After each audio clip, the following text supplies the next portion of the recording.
Hello guys, welcome back to channel. బాలీవుడ్లో అయితే మన అమరావతి అయితే ఆదిపురుష్ సినిమా అయితే తీయడం జరిగిందనమాట. అయితే ఇక్కడ అసలైన ట్విస్ట్ ఏంటంటే మన తెలుగు డైరెక్టర్ నాగశ్విన్ ప్రభాస్తో సినిమా తీసాడు. అది ఏం సినిమా అంటే అది మీ అందరికి తెలిసిందే అనమాట. కల్కి 2898 ఏడి సినిమా అయితే ఇది దాదాపు ఒక 6 daysలో 700 కోట్లు అయితే కొట్టడం జరిగింది అనమాట. 700 కోట్లు అంటేనే బాలీవుడ్ వాళ్ళు అంటే నార్త్ వాళ్ళు ఎలా అంటే అసలు నమ్మలేకపోతున్నారు. ఇది అలా ఇలా 700 కోట్లు కొడుతుంది. మా షారుఖ్ ఖాన్ది పఠాన్ సినిమానే 680 కోట్లు 650 కోట్ల దగ్గరనే అయిపోయింది.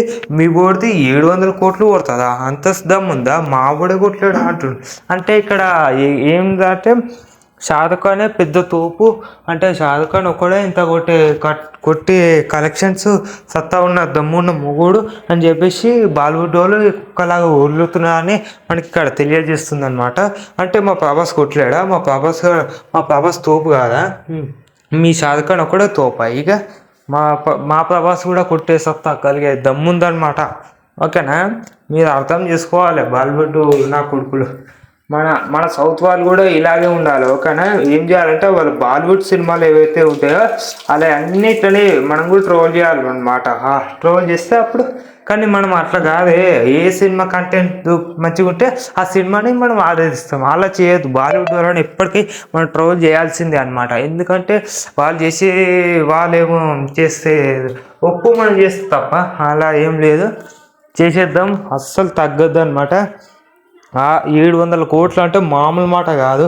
ఈ ఫేక్ కలెక్షన్స్ అని అందరూ నెగిటివిటీ స్ప్రెడ్ చేస్తున్నారు. అంతెందుకు మన తెలుగు వాళ్ళు కొంతమంది కూడా ఉన్నారు అనమాట.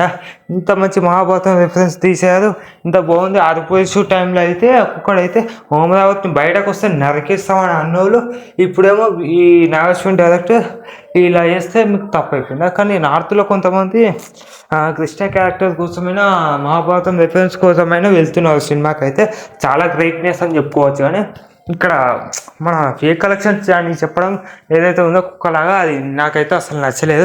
ఇవి ఫేక్ కలెక్షన్స్ కావు, ఇది రియల్ కలెక్షన్స్. 700 కోట్లు రేపన్నా ఎల్లుండన్నా మొత్తం 900 కోట్లు కలెక్షన్స్ అయితే రాబడుతుంది. పక్క 1000 కోట్ల మార్కును టచ్ చేసే దమ్మున్న సత్తం మూడు ప్రభాస్. ఓకేనా? లైక్ చేసి సబ్స్క్రైబ్.